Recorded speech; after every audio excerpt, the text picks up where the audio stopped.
Hello and welcome to this episode of the Health Bridge podcast. I'm your host, Holly B. Today we are talking with Nathan Crane. He is an internationally recognized author, speaker, and meditation teacher with 20 years of experience in personal development, holistic health, and spiritual wisdom. Having studied with masters across traditions like yoga, Buddhism, Qigong, and trauma healing, Nathan helps people awaken to greater clarity, health, and purpose.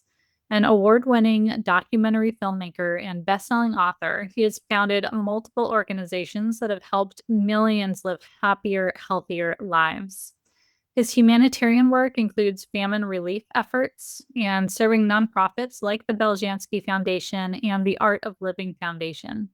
Through his YouTube channel, Meditation with Nathan, he guides people in transformative meditations to deepen their connection with spirit. Recognized for his contributions to wellness and humanitarian work, Nathan continues to inspire through science-backed holistic practices and spiritual teachings. If you or somebody you know is in the midst of a health condition such as cancer or autoimmune disease or any other kind of chronic illness, this conversation is vital for you.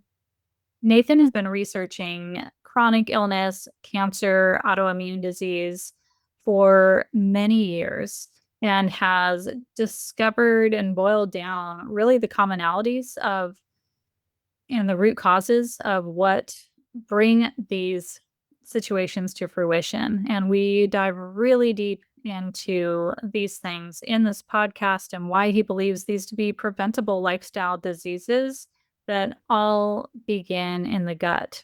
Of course, there's more to every story. So we dive into the nervous system, we dive into stress, we dive into your relationship that you have with your soul, with yourself, with your body, and what that has to do with your healing as well. There are basic foundational ancient truths that, if followed, can lead to a more peaceful and calm existence, which is what allows the body to regenerate and heal. And lucky enough, some of the tools for healing are already built into you. You already have the ability to do these things. Your body is working constantly to keep you healthy and to keep you safe and alive, whether it feels that way or not. And so, what can we do to assist that process?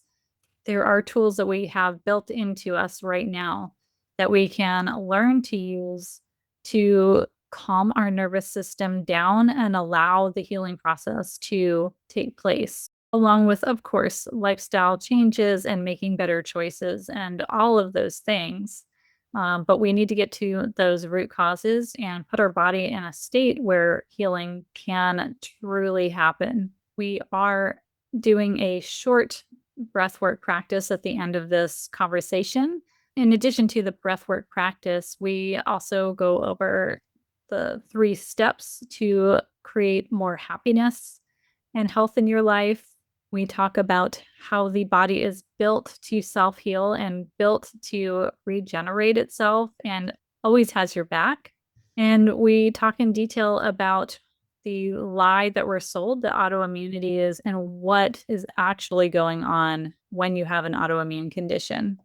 Before we start, please take just a moment to like and subscribe to this podcast on whichever platform you are listening in on. And now let's dive into this episode with Nathan. Nathan Crane, welcome to the podcast. I'm really excited for this conversation. I know I say that with every podcast that I record, but the information we're going to dive into today is crucial, fundamental information for anybody that has any health issues, especially those with autoimmune and cancer. So thank you so much for being here. I can't wait to dive in. Yeah, Holly, thanks for having me. Super happy to be here.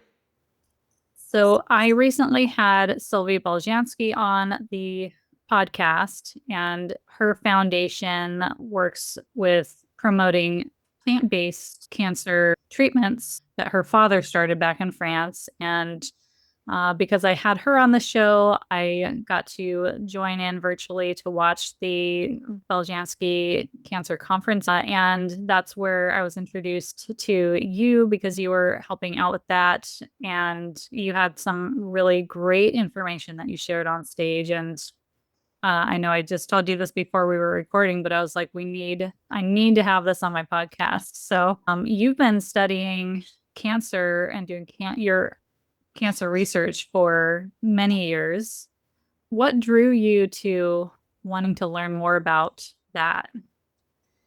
In 2013, my grandfather was diagnosed. Well, he was diagnosed the year prior, but when I went to visit him, it was around end of 2012, beginning 2013, and he had chosen the conventional approach, chemotherapy, radiation, and he had leukemia.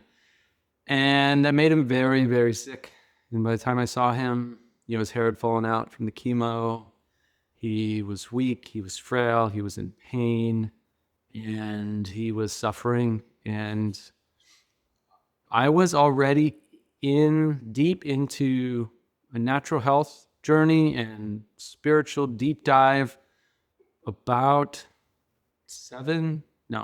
maybe 7, 8 years before that, leading up to that point.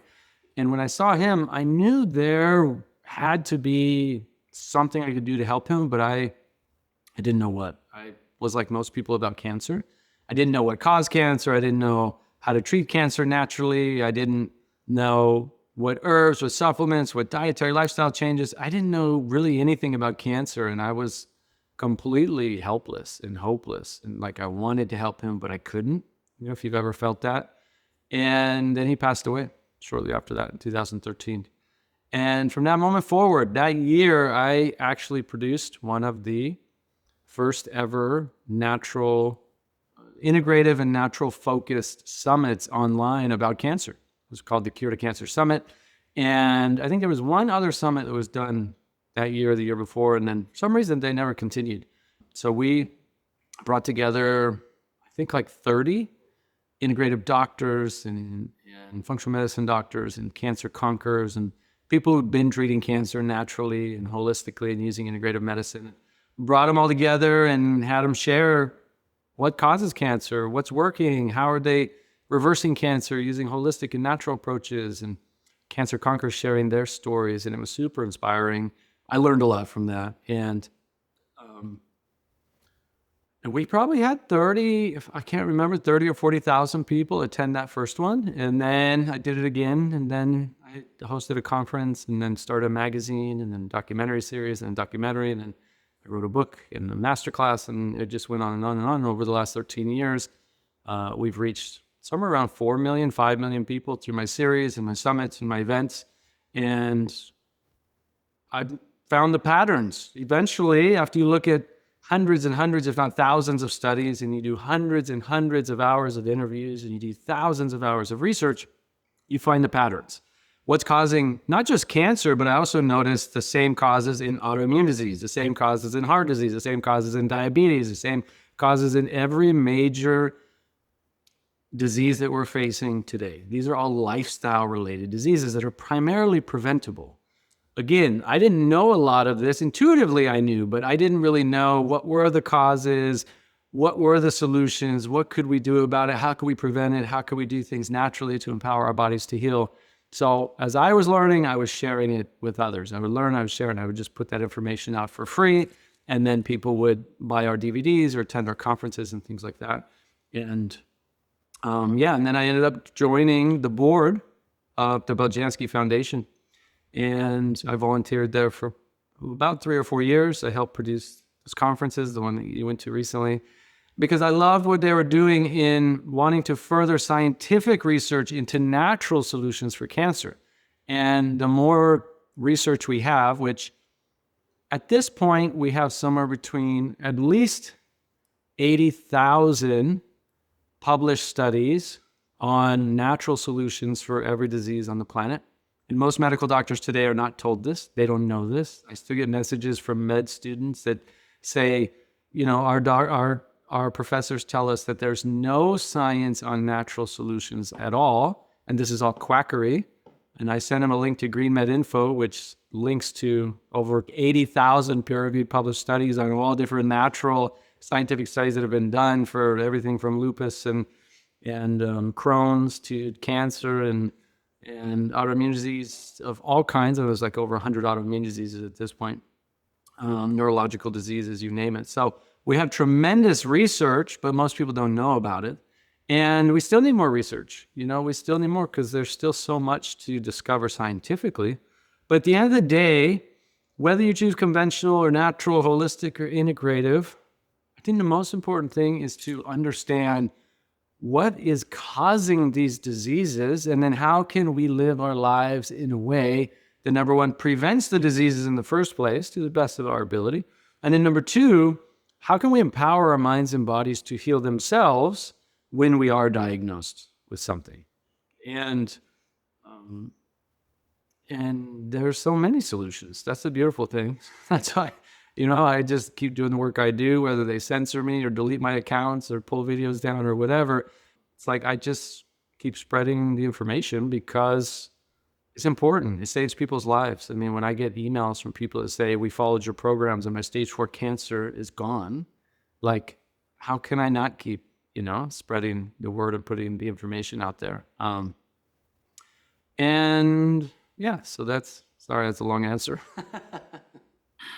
No, it was great. And that's the whole basis behind me doing this podcast is people don't know what's out there that can help them. And it's my mission to bring as much of that information to the public awareness as possible, because once you are aware that there are other possibilities out there, maybe then you've been told that there are, all of a sudden you can step out of the box a little bit. You can dip your toe, and start just opening your mind a little bit to what might be possible. And that's where everything starts. We have to be able to open up our minds to see that there are other things out there. And it still blows me away. And I know that we could go down so many rabbit holes here, but it still blows me away that Western medicine schooling doesn't include nutrition, that they are told that there are no cures for things. Well, that's just because they might not have found it in a pharmaceutical bottle yet. That doesn't mean that there aren't things we can do to affect your health situation. So I love that you are getting the word out there despite everything that's happened in the last 5 years and the cancel culture around it. You're still out there putting out the truth of what can be possible for people. So I thank you again for that. Yeah, well, let's look at big idea number one. I think when people understand this first primary concept, then it can lead to so many more solutions for people. And the first is realizing that your body is in a constant, perpetual state of self-healing and self-regeneration 24/7.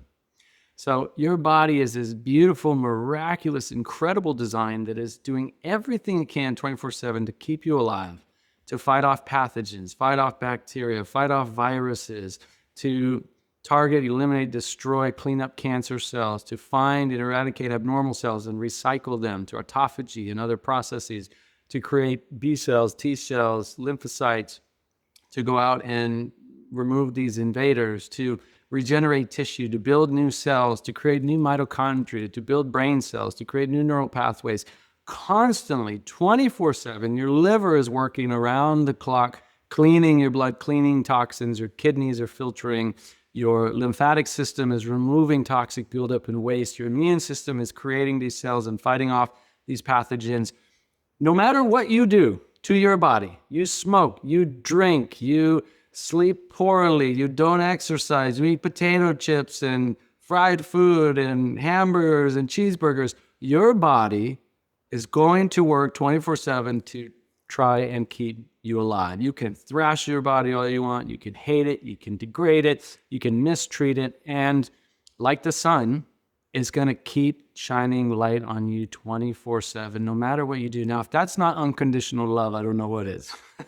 Think about any relationship you've ever been in, And imagine if somebody treated you that way, would you keep loving them the way that your body loves you, or the way that the sun loves you, or the way that the trees love you, that constantly are there giving you life and oxygen 24/7?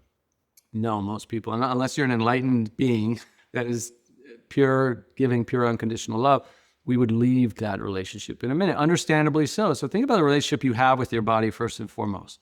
What kind of relationship do you have with your body? Are you giving your body that unconditional love? Are you caring for it? Are you appreciating it every day? Are you respecting it? Are you seeing the miracles it's creating for you every single day? Or are you constantly focused on the pains, the problems, the challenges, and the disease?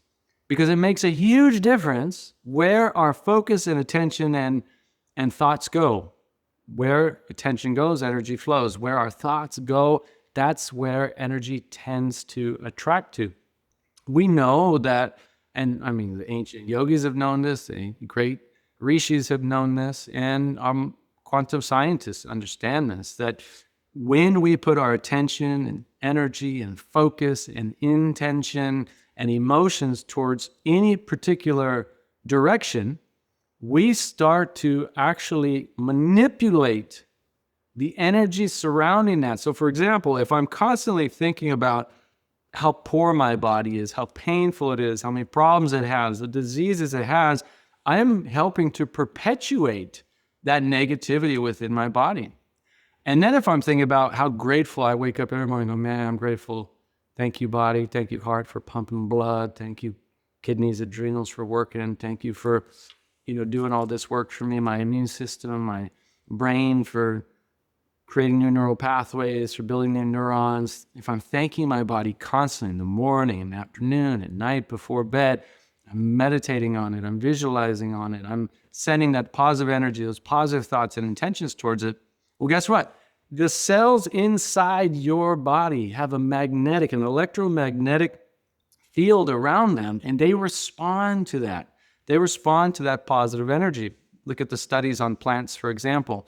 And plants are not even nearly as intelligently designed as human beings are. And yet plants respond to our thoughts and intentions and energy. And you can actually slow the growth of a plant and weaken it by sending negative thoughts and intentions and words to it. Or you can speed up its growth by showing it love and kindness and gratitude. Same with the studies that have been done on water to change the crystalline structure based on loving words and thoughts said to it versus negative words and thoughts. And so what is our body? What are our cells but 70+% water? What is our body? What is our cells but just energy, constant energy that is flowing 24/7. Even though we can't see it, it seems hard, it seems tangible, but when you look at it under super microscope, you can see actually there's 99% space, and it's just vibrating cells at a very high frequency that's with that electromagnetism that's holding it all together. So the reason I'm sharing this is because it helps you start to think at a deeper perspective of, wow, how am I really thinking about entreating my body?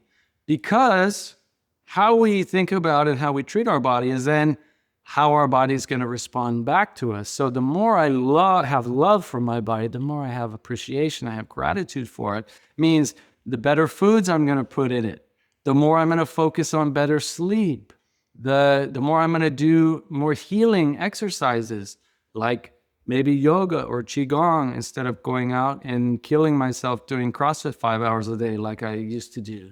Like the more love that I have for my body, appreciation I have for it, the more I'm going to take care of it. And guess what? The more you take care of your body, the more your body has the ability to take care of you. It's going to do its best every day, 24/7, to try and keep itself and keep you alive.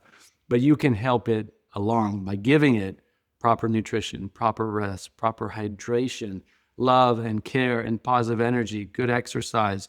And then when you do all these other kinds of therapies, especially when we can talk about the parasympathetic nervous system, especially related to autoimmune disease and cancer, but then all these other natural therapies that people are doing, whether it's supplements or red light or it's PEMF or different kind of natural or integrative therapies people do, then they can actually work better because you already are putting your body in and your nervous system into that natural healing state. You help accelerate that healing state. This is why I always start with my clients with mindset and cultivating that sense of gratitude first thing in the morning before your feet even hit the floor. And I used to say, just find 3 things, acknowledge 3 things that you're grateful for that day. Even if it's just, well, the sun came up today and I'm grateful for that. Even if that's all you have, right? If you're in the thick of it, that might be all you can find. Or my pillow is really soft and I'm grateful for that. It can just be something simple. But I changed it to starting with, I believe in, and then filling in the blank. And what I like to use the most is, I believe in my body's ability to heal, or I believe in God's plan for me.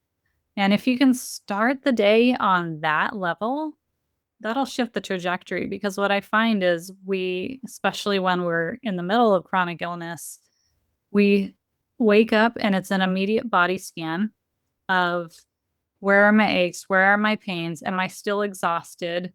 What am I feeling like physically? And where's that going to put the attention?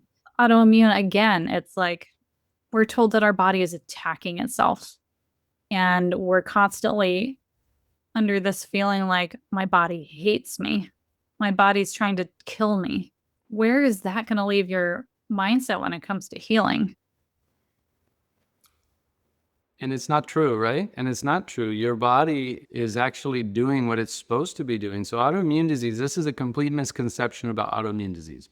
So autoimmune disease, we're told that your immune system's gone rogue and it's attacking itself. It's attacking your own body.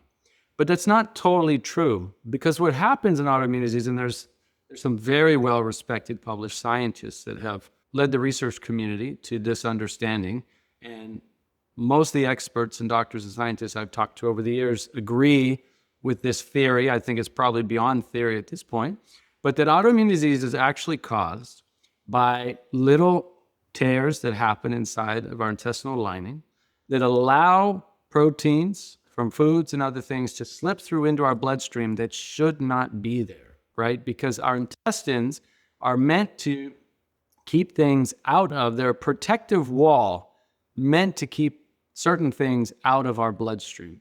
But when we're drinking alcohol or smoking cigarettes, we have an inflammatory diet, we have processed food, we have glyphosate, we have toxins, we have heavy metals, these kinds of things. They're constantly making little micro tears inside the intestines. Intestinal cells, I think God was very smart when he designed us, or when the universe created us, because intestinal cells replace themselves, regenerate every 24 hours. So it knew that we're going to have some constant damage. And so our body's kind of prepared for that. Again, super smart, super intelligent. The problem is the level at which we are destroying those cells is faster than they can repair themselves at this point. And because of the bombardment of toxins and then the stress on the nervous system and all these things that are happening. And so what this research shows is that the proteins, let's say, for example, we'll say corn or wheat, gluten protein.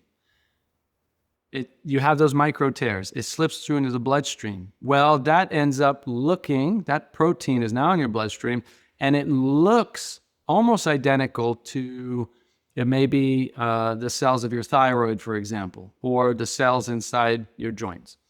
And then what happens? Oh, your immune system goes and does what it's supposed to do. It's trying to remove, attack, and eliminate that protein that's not supposed to be in your body. But at the same time, if a particular protein looks like almost identical to a cell that's like a thyroid cell or tissue cell in your joints, well, then what's going to happen? Really quick, Holly B here. I just wanted to interrupt the podcast to ask you for a quick favor. Can you take just a moment to like and subscribe to this podcast on whatever platform you are listening in on? It makes a world of a difference. And the reach of this podcast, it takes like literally under 10 seconds. So go do that right now. Thank you so much. I really appreciate it. And now back to the episode. But you're going to end up with rheumatoid arthritis. You're going to end up with Hashimoto's or some kind of autoimmune disease because your immune system's attacking these cells that it thinks are this invading protein. So your immune system's not out of whack. It's not attacking your own body against its own will. It's actually intelligently doing what it's supposed to do. The problem is we didn't take care of our body and we allowed these proteins to slip into the bloodstream. And you go, okay, well, then I'm just screwed, right? Like my body's going to do this forever. No, this is why people are healing autoimmune disease.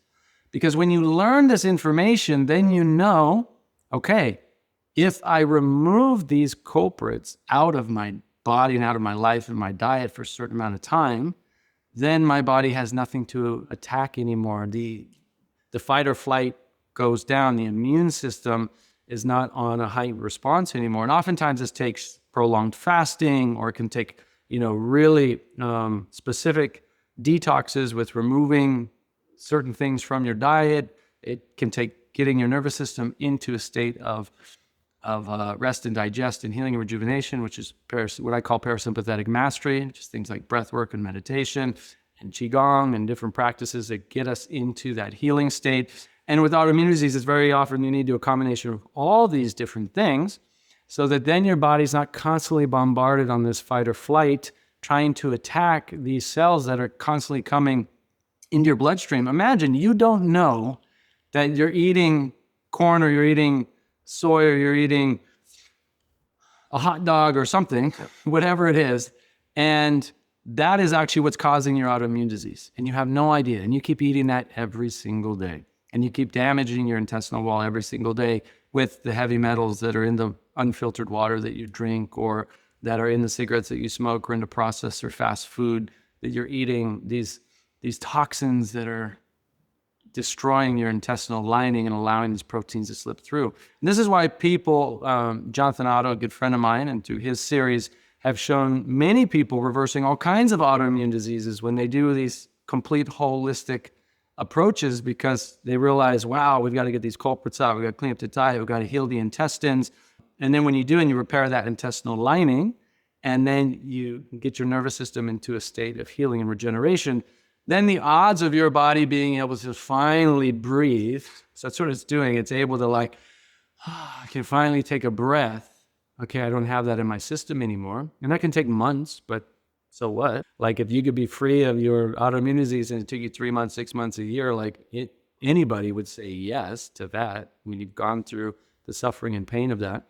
But oftentimes it means you got to make hard changes and cut things out of your diet and do levels of fasting and supplementation, all these different things. But then it's possible to gain your whole life back. And that's the beautiful thing. But with that said, there's also a gift. There's a gift when we are sick. Am I right? There's a gift when we're diagnosed with the disease. There's a gift when we go through a challenging time. When I was really sick, headed for a cancer diagnosis, headed for autoimmune disease, very toxic, it was a gift that eventually woke me up to realize, wow, I do not want to live that way anymore. I know what it's like to be angry, to have serious addictions, to be very sick and unhealthy and weak. I don't want to live that way. What's the alternative? Let me go find out what the alternative is. I don't know what it is. I don't know what it means to be happy. I don't know what it means to even be peaceful or content. I don't know what it means to be healthy and vital, but let me go find out.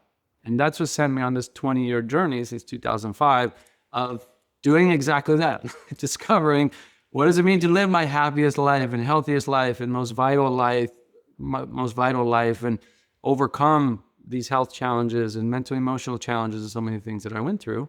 And I can tell you, it is accessible to everybody. Everybody, so many people are healing from these incurable diseases. The stories are incredible and they're out there. Yes, they get censored. Yes, there are powers that be that don't want this information out there and whatever. We don't even need to get into that.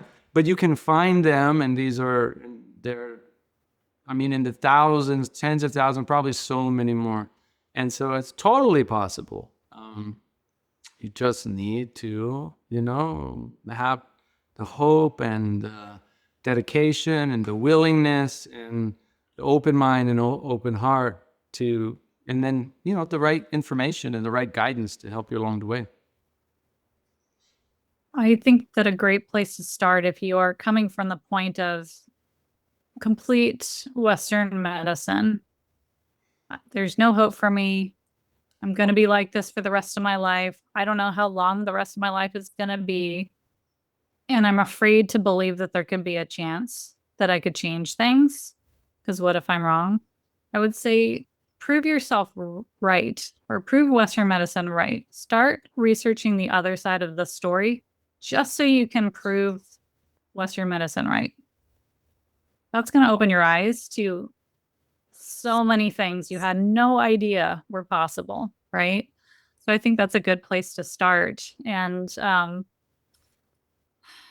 there's one thing that I think is at the core of a lot of, well, definitely at the core of your story, definitely at the core of my health story, and with so many others, and that's stress, just this overload of stress.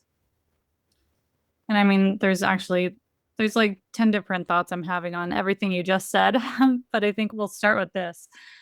There's so much stress in our life that we don't even register, I think, the normal daily stress that's too much for our system because it's just normal. It's what's expected, it's what everybody goes through. And we're not even registering that as having an impact on our intestines, on our gut, on the way we're digesting food, just at that base level, let alone what it's doing to our nervous system and all the trickle down effects of that. And I think that that's something that you've seen in your studies as well, is that there's a very direct link between stress and cancer and chronic disease. 100%. Very direct link between stress and cancer and all chronic disease. And there's some very strong evidence in studies that show upwards of 95% of all cancer is actually lifestyle related. And lifestyle meaning stress, anxiety, cigarettes, alcohol, poor food, no exercise, all these things. Stress is a huge part of a huge contributor to every major chronic disease on the planet, which is awesome because stress is totally in our control. And it's very controversial to say, but it is. A lot of people tell you stress is not in your control. You can't control stress. Everyone's stressed. No, it is completely in our control. And you know how? Because of how we choose to respond to stress. Stresses of life are going to happen. Someone might hit you in a car and you get in a car wreck. That's out of your control in that moment. That's a stress on your body, on your brain, on whatever gets impacted. That stress is out of your control. How you respond to that. You get angry, you get upset, you get vengeful, you start blaming, you have all these negative thoughts for days, weeks, months, years. You have resentments. Then you have to pay money and now you're in pain. And so you're constantly stressing over it. That is all completely in your control. And so how we respond to the things in our lives is that's the only thing we can control, right? It's the famous prayer, the serenity prayer, God grant me the serenity to accept the things I cannot change and change it, and the wisdom to change the things I can and the wisdom to know the difference. The wisdom to know the difference, that is the key phrase in that prayer. The wisdom to know the difference between what I can change and what I can't change. There are many things that are going to happen in our lives that we can't change in that moment. But there are many things that we can change. We can change what food we put in our mouth. We can change what information we put into our minds, what we listen to and what we watch. You won't see a TV in this house because I don't put movies and these things into my mind anymore. What I put in my mind is positive things, spiritual discussions, health information. Those are the things. And even when I did have a TV, it's like that's what I was watching anyway. But even over the years, I found myself just wanting to numb out and watch action movies and stuff like that. And I'm like, what am I doing? Why am I putting this little bit of stress into my nervous system? Why? So I can numb out? So I can feel a little bit of pleasure? That's why we do these things, because we're seeking pleasure. We don't realize that pleasure is very short-lived and it leaves us empty. Every time, and this is the great yogic teachings, Every time that we seek pleasure, we have these desires and we're trying to achieve something. Where do you end up after you have that achievement, after you achieve your desire? Are you any better than before you started? Think about it. Think about any desire you ever had in your life and then you achieved it. Maybe it was a relationship, maybe it was a new job, maybe it was $1,000,000, whatever it was. And then you achieved that. Are you any happier? Maybe for an hour, 5 hours, a couple of days, and then you're back to where you were. And often you're actually more empty after. You're not empty in a good way like the Buddhists teach. We want to get to emptiness, but empty in a way where you feel almost depressed because part of you realizes, wow, I just spent a lot of time and energy chasing this desire that actually I thought subconsciously was going to make me happy, but didn't make me happy at all. And so this is important awareness, knowledge that we need to have if we actually want to be happy in this life, if we want to be peaceful and content in this life, is to realize what are the things that bring us true joy and true lasting happiness, and what are the things that we're chasing after that leave us feeling the same or worse off than when we started. And when you're chasing desires, believe me, they're going to leave you worse off or the same than when you started. And happiness is one of those things that when you feel peaceful and happy inside, content most of the time, then your decisions are going to be better, your life choices are going to be better, and your outcomes are going to be better. You will know somebody by their fruits. What does that mean? You will know who a person is, how they think, how they believe, how they behave by the fruits of their actions. Look at the results that people are getting in their life, and you will know what kind of person they are. Is somebody creating happiness and joy and peace and positive outcomes on the planet? Or does it seem that way, but it's really superficial and fake? What I mean by that is often people look at somebody, oh, there's a big yacht and they're having champagne and they're all smiling and laughing and wow, that's what I want, right? We chase these dreams like that, even subconsciously. We think that's where the happiness is, or people go, oh, I'll never be happy because I'm sick and I can't have that kind of money and I don't feel well, so I'll never be happy. But the reality is, unfortunately, look at so many celebrities, look at so many people who are suffering and struggling with depression, with suicide, with drug addiction, alcohol addiction, and they have everything from the view of our society. They have physical health. They have all the money, they got the relationships, the beautiful spouses, the power, the fame, all the things that people are chasing, thinking it's going to give them happiness.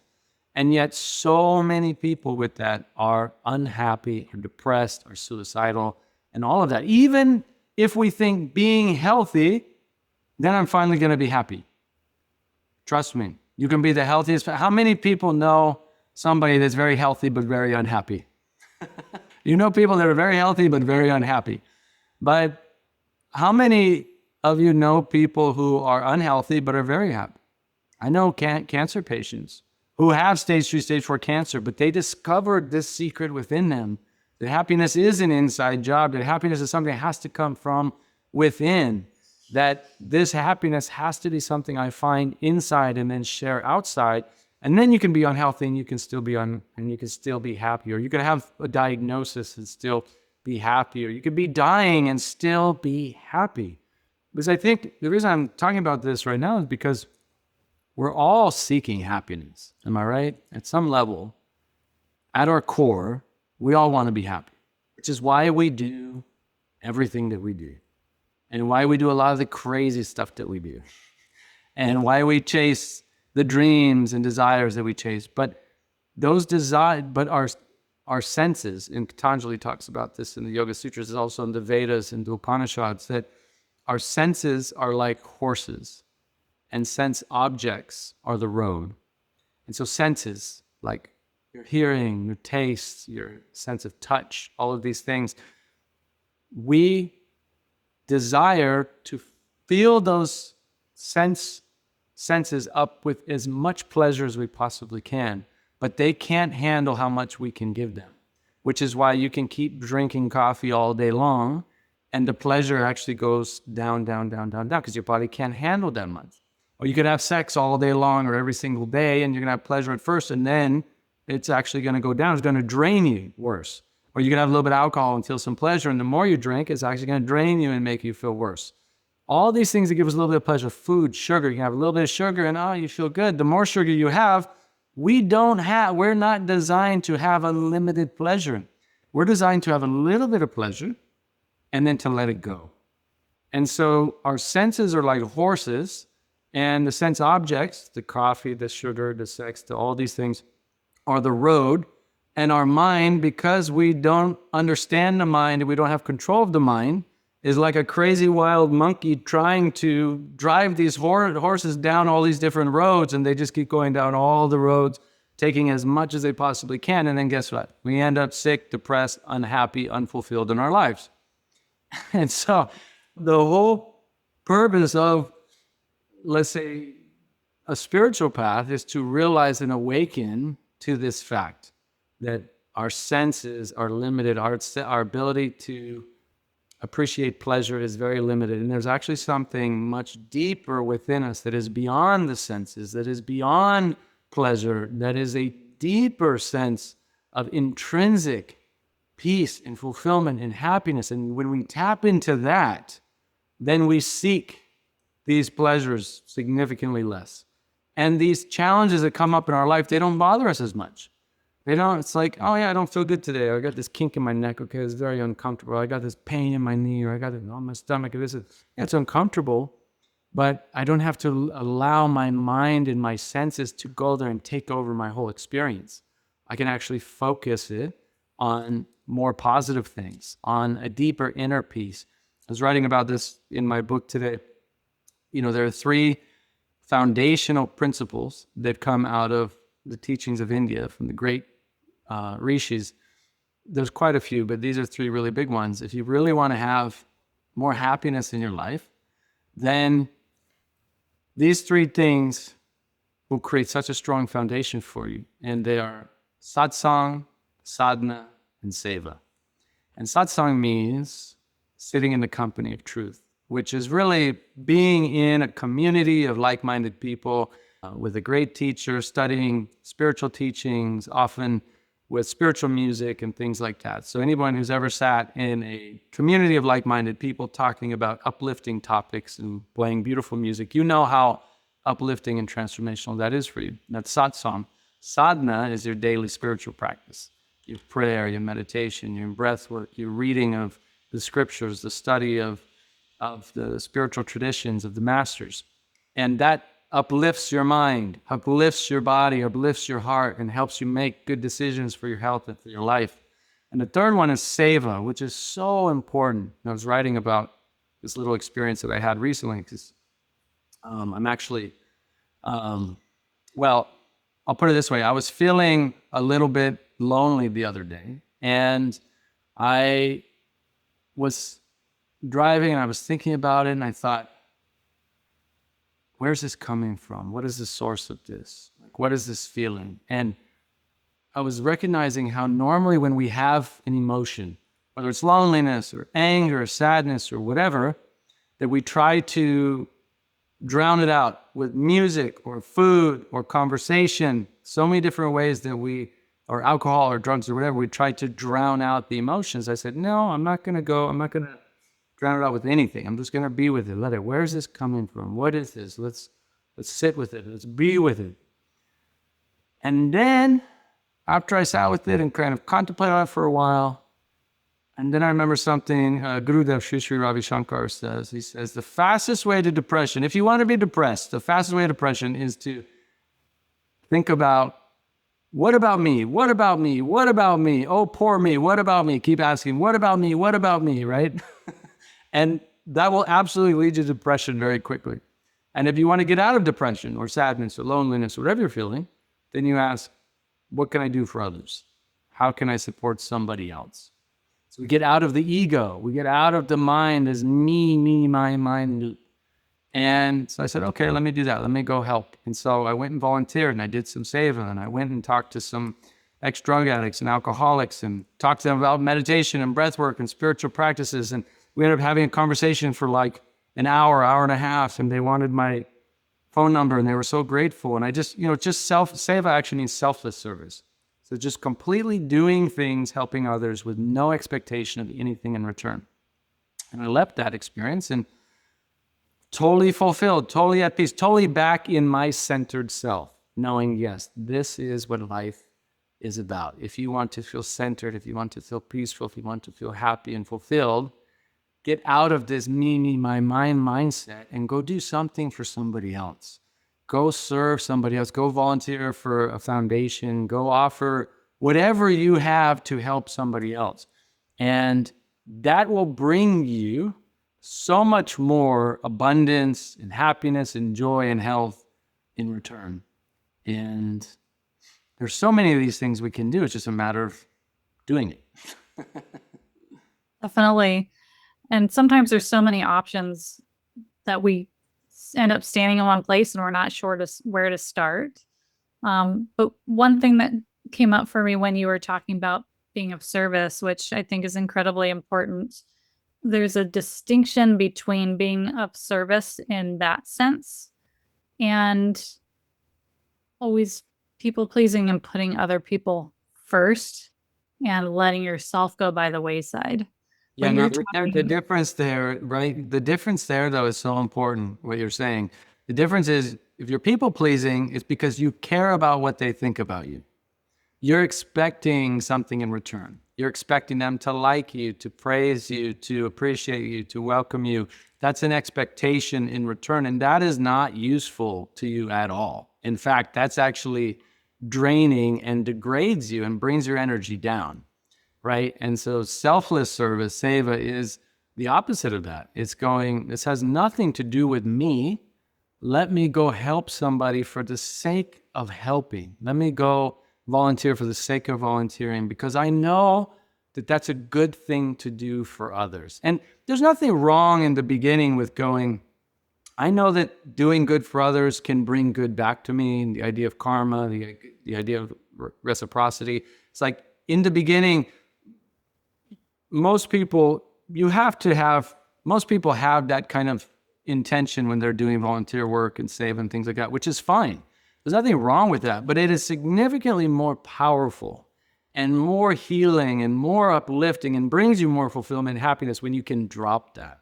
When you can drop that idea of expecting anything in return and just go and help. Because when you're doing that from your heart, there's no people pleasing there like you're talking about, right? Because people pleasing is I'm expecting something back from you. And I feel like I have to fill this void, this hole within me and receive something back. Going out and being of service actually fills you up from the inside out. And because you're actually, I shouldn't say it. What it is you are already full and you are sharing that. Your cup is so full that you're sharing that. It's not even that it fills you up. You're already full and you're sharing that fullness with others. Hey, I just wanted to jump in here and interrupt the program for just a hot minute. You know that I'm so passionate about this podcast, but what I'm also really passionate about is helping women with lupus minimize their symptoms, boost their energy so that they can indulge in life again. So if you are a woman who is struggling with lupus, who is sick and tired of being sick and tired, who's struggling to manage your flares, if you're finding that your lupus symptoms are just really getting in the way of you being able to live your life the way you want to, I feel you. I've been there myself and I felt the same way. And what I've found is that there are a certain set of health fundamentals that once applied, will support you in your foundational health. They will support you in building and maintaining that energy, minimizing flares, and allowing you to, again, indulge in life and follow your passions. So, if that is something that you are interested in creating for yourself, let's jump on a call together. I will walk you through the process that I use with my clients to get them from sick and tired to strong foundation of health by implementing my Health Bridge protocol. If this is something you're interested in chatting more about, I would love to talk to you. Apply for a free clarity call with me, and I look forward to getting to know you soon. And now back to the episode. exactly. Yeah, I brought that up as a point, just because there's so many people that end up with these autoimmune conditions that have always put themselves last and poured themselves out to help others, which is coming from a place more, I think, of fear or trying to fill that void versus learning how to fill that internally. Yes. And it creates dysregulation in the system. Well, and there's a big difference between selfishness and self-love. And a lot of times we get this idea that taking care of ourselves is selfish. And that's okay. Like, if you believe taking care of yourself is selfish, then be selfish. Because you can't take care of anybody else unless you take care of yourself. You can't love anybody else unless you love yourself. You can't help anybody, truly help other people unless you are helping yourself. Like, it can seem like you're helping others, but you may be even doing a disservice to them because you're not truly helping yourself. Self-love is beyond selfishness, and we all need self-love. We all need to take care of ourselves. We all need to focus on, spiritual knowledge, on meditation, on these practices, on growing ourselves mentally, emotionally, taking care of our health. When we realize that self-love is not selfish, but self-love is the greatest gift we can give to others, then we start making better decisions for ourselves. Because if you want to help somebody else, the best thing you can do is help yourself first. If you want to help somebody else with their health, then take care of your health first. If you want to help somebody else with their mind, their emotions, then take care of yours first. That is the greatest thing you can do for others, actually, is take care of yourself.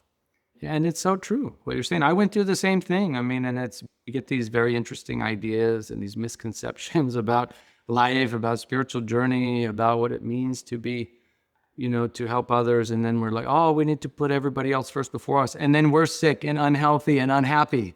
And so if you're putting everybody else before you, that's the wrong approach. But do we want to go out and help others in need? And will that help you? Absolutely. But not at the sake of destroying yourself, right? So it's balance. It just takes a little wisdom and some balance to go, we need both. We need to take care of ourselves. And if we help take care of others, our lives better, their lives better, the whole planet's better. Where does meditation and breath work fit into this? It's essential from my perspective. It's been the one thing that's been consistent in my life over the last 20 years. Has been instrumental in my own well-being and healing from so many traumas and illnesses and so many issues. And it's been instrumental in all the work that I've done in helping cancer patients and chronic disease patients and so many people over the years. Because meditation is a gift from God. It is our own nature. Meditation is not religious. It's not part of any religion. Meditation is built into us to help us understand ourselves, to help us connect with the divine, to help our bodies heal itself, to help us control the mind, help us overcome trauma and so many things. And so many people go, oh, I can't meditate. But everybody's meditating. Meditation is not just quieting the mind like people think. Meditation, as it's explained in the Yoga Sutras, for example, is the flowing, it's like a consistent, fluid, flowing mind, in fact. Instead of the monkey mind jumping all over the place to the future, worrying about what could happen, which almost never does happen, or jumping to the past and having resentments and regrets, which harm us now in the present, the mind actually gets very focused and very still. And as we watch the thoughts, there's many different meditation practices, but you can watch the thoughts come and dissolve, come and dissolve, come and dissolve, and you just be with them with non-attachment, non-judgment. And the more we do that, we're actually releasing this stuck energy that's inside of us. We're healing our mind. We're healing this emotional baggage that's inside of us, and we're learning more about ourselves and how our mind works just by observing. And then intuition increases. We make better decisions. We get into a parasympathetic state, which allows our immune system to upregulate, which helps the body to heal itself. So many benefits. I mean, there's hundreds, if not thousands, of studies on meditation now.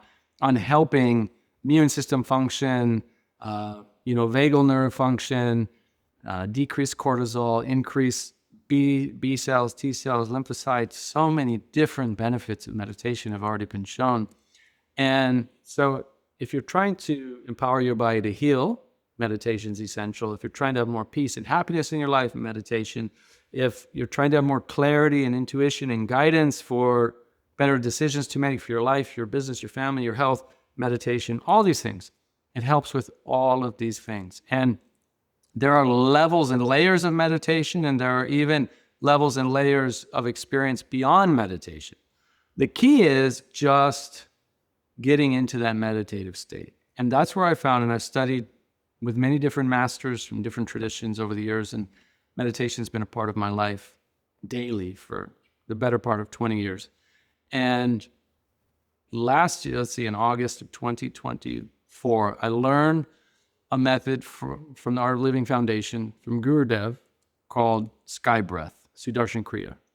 And this breathing technique takes you into a state of deep meditation, into a state of healing and relaxation and meditation, faster and easier than any other technique I'd learned up to that point.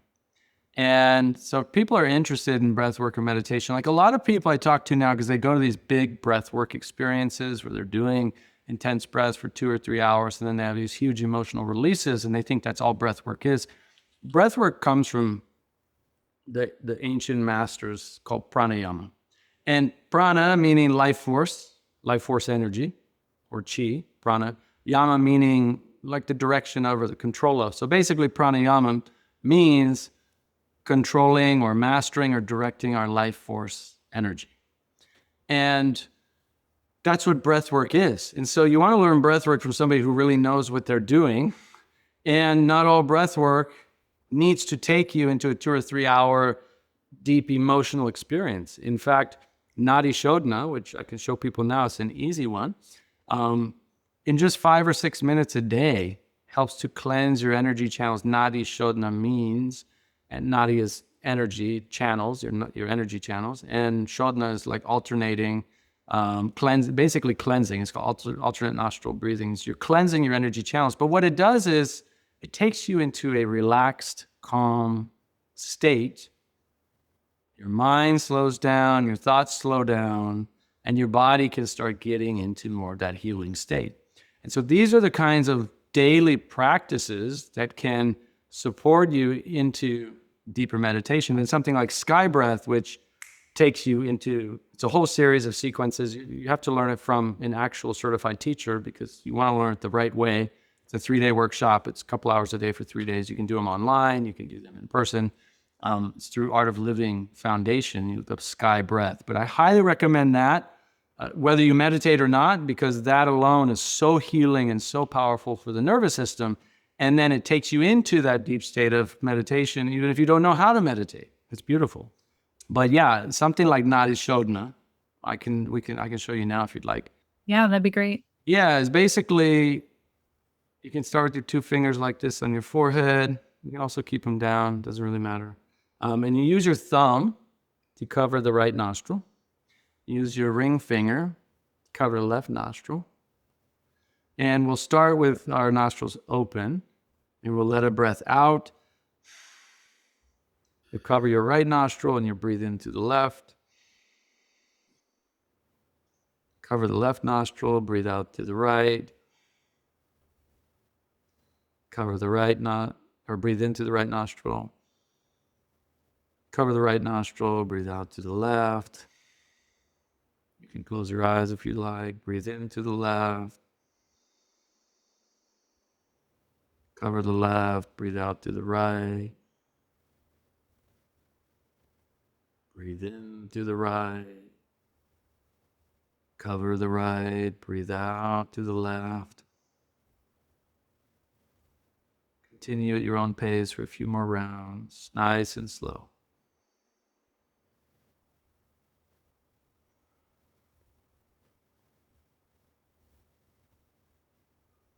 Long, slow, deep breaths, alternating in and out through each nostril.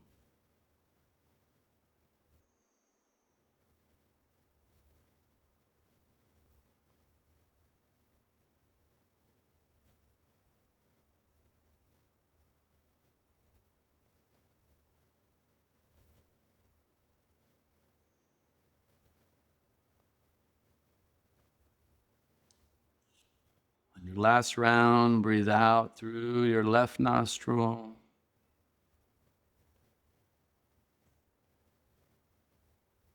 Just sit for a moment, eyes closed. Let your breath return to normal through both nostrils, in and out. Nice, deep, slow breath.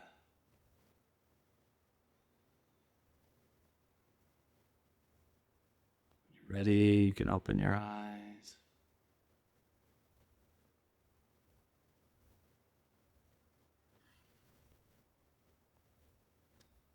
And notice how you feel. Notice how your mind feels, how your body feels. I feel reset. It's very powerful, very simple. And that was just, a couple minutes maybe. And these are the kinds of practices. And you said a reset. A whole lot of healing is resetting our nervous system, resetting our minds, resetting our bodies so that it can do what it's trying to do, which is to heal itself so you can thrive. And so, having a daily breathwork practice like this, daily meditation practice, I do sky breath in the morning, followed by a meditation practice called Sahaj meditation. It's a mantra based. And so that's for people who want a more formal, kind of deep, it's called Sahaj Samadhi. It can take you into a deep state of samadhi very quickly. You can go deeper and deeper in these practices. And the more that you do, the more your life unfolds in such a beautiful, miraculous way. It's more than just physical healing. The physical healing happens, and the stories are incredible. But beyond that, the peace that you find in your life, the clarity, the happiness, the emotional healing that comes from it, it is just incredible. It is incredible. And so to me, there's nothing greater. There's nothing greater that we can do for our own well-being than spiritual study, breath work, meditation, these kinds of practices.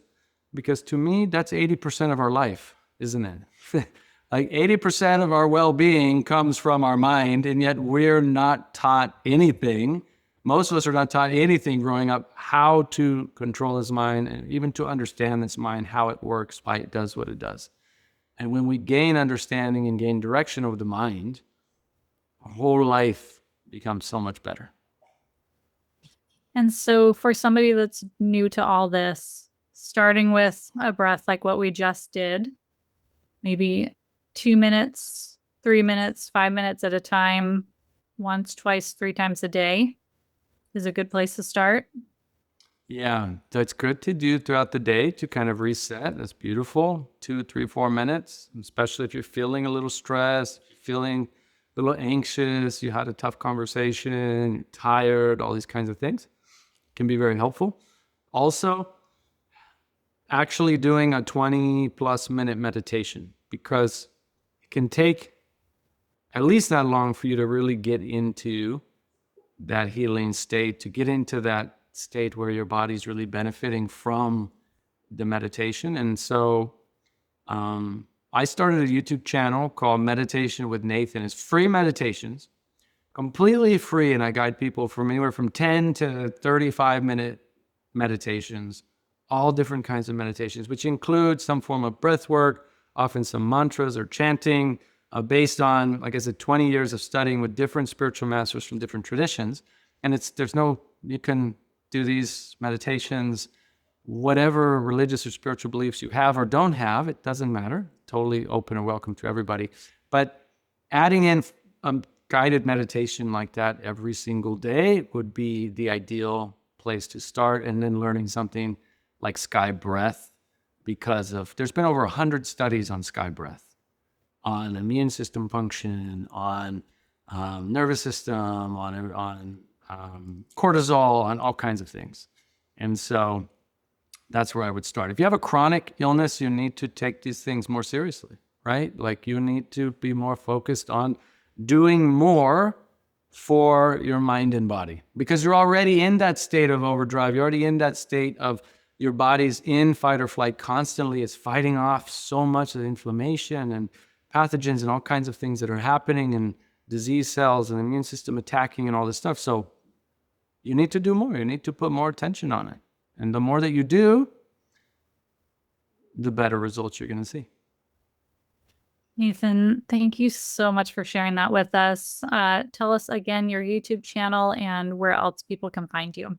Yeah, absolutely. My pleasure. YouTube is Meditation with Nathan. Also social channels. You can just look up my name or look up Meditation with Nathan. I've got a couple channels there. And then my website. You can join my newsletter for free. I send out a lot of good holistic health information, resources, blogs, things like that. And that's just at my website, nathancrane.com. Thank you so much, Nathan. This is an epic conversation that will change lives. So thank you. My pleasure. My pleasure. Thank you. So did this new definition of what autoimmunity is surprise you? Is it different than what you've been told? I'm super curious. How did you feel after that short breathwork session? Did that feel resetting to you? Did that feel calming? I could really feel deep in my nervous system that it was like, oh, okay. It's not just me physically taking a breath. It's like my whole body gets to do it. And I told Nathan after we're done recording that I still struggle with doing breath work and meditation on a regular basis because my monkey mind is always trying to get me to get on to the next subject already, right? Like, I don't have time for this. And I'm learning that the more I do it, the easier it becomes. And not to stress out about it, but to welcome the interesting things that pop up in my brain to try to talk myself out of doing it, right? Or to talk my body out of movement and just to let it be still when it's trying to fight it. It's such an interesting process. But truly, I know that this is one of the most important things that we can do for our health. It goes right along with mindset. If you can work on subtle mindset shifts, such as the ones we talked about in the episode, with starting with gratitude, starting with prayer, starting with what you believe in the morning. And you combine that with something like breath work or meditation, which is a full reset for your nervous system and calms down that vagus nerve, gets you into the rest and digest state where your body can actually do the deep healing. Once you start doing those things, as he said in the episode, everything else that you're doing for your health can have a much bigger impact in shifting your health experience. If you are just throwing supplements at it or throwing a new diet at it or just hydrating and working out and going through all the motions, but you're not laying that base foundation through the breath work and the meditation and the gratitude and the mindset, then it will only have so much of an impact. And you'll get to the point where you think, oh, the woo-woo, it just ain't happening. It doesn't work. Well, I'm here to tell you, and Nathan is here to tell you that it absolutely does, but it's about putting all the pieces of the puzzle together for you so that it can all work cohesively and you can create that beautiful picture. So join me in doing meditation with Nathan on his YouTube channel. I will be utilizing that and working those meditations into my daily and weekly routine. And I can't wait to hear what your experiences are with that. So if you are on your autoimmune journey and you have so many big visions that you're afraid are going to fall through the wayside, you are a passionate individual with so much to share with the world, but you feel like your symptoms are just getting in the way of that and not allowing you to express your full self, I invite you to apply for a call with me. I would love to get to know more about what you're going through and see what that light is that you want to bring to the world. And let's leave you with some game-changing shifts that you can make to help you bring more of that light into the world and to really dive back into your passions and the things that light you up.